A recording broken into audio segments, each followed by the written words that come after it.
And I am Okay, very thank sorry in behalf of my men na nagkamali sa inyo. I'm very sorry. But I cannot control all of them.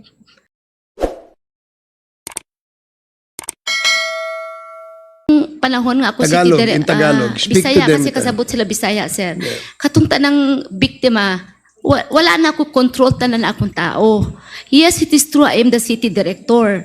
But lahat ng station commander are also tasked to implement the war on drugs. Merong mga station commander in charge. Now, pangutanan ninyo ang sa ako gibuhat as city director.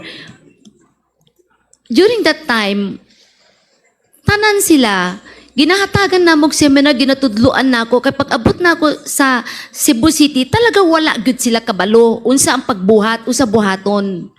That is why, pag nainahitabo sa inyo ha, at it appears na mga pulis na ako ang involved, ginatas ang NBI to take cognizance so that kung sakali man ang resulta ng investigasyon is not favorable sa inyo, at least sasabihin ninyo the investigation is fair.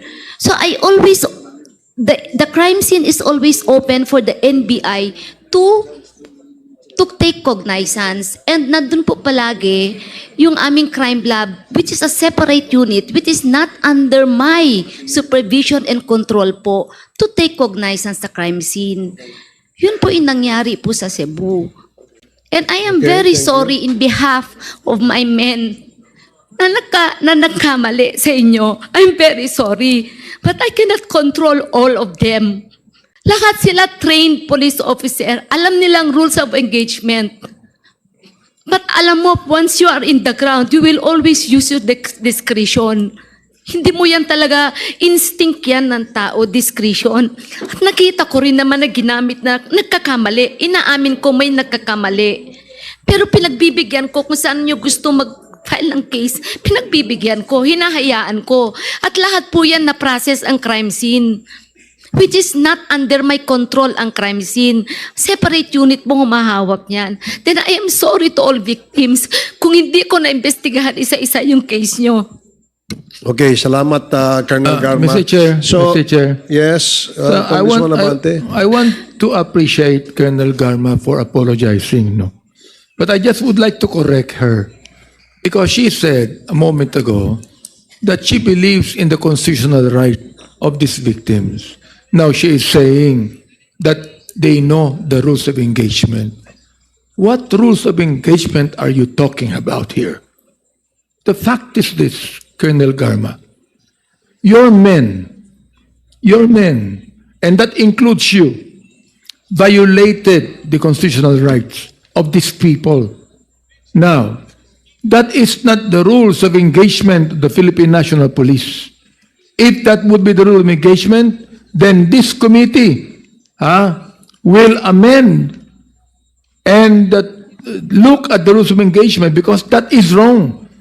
The rules of engagement of the police must abide with the constitutional right of every victim. Yun lang, Mr. Chair. Okay, salamat Congressman Abante. So tapos na po yung ating pagtatanong sa ating mga pamilya ng biktima sa EJK.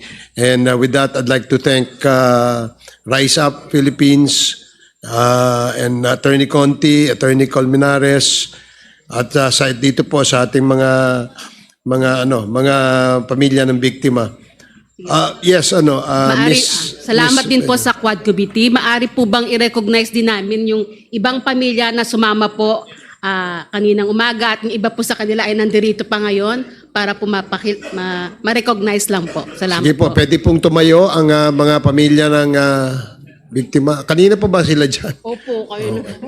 Kayo po ba'y nakakain?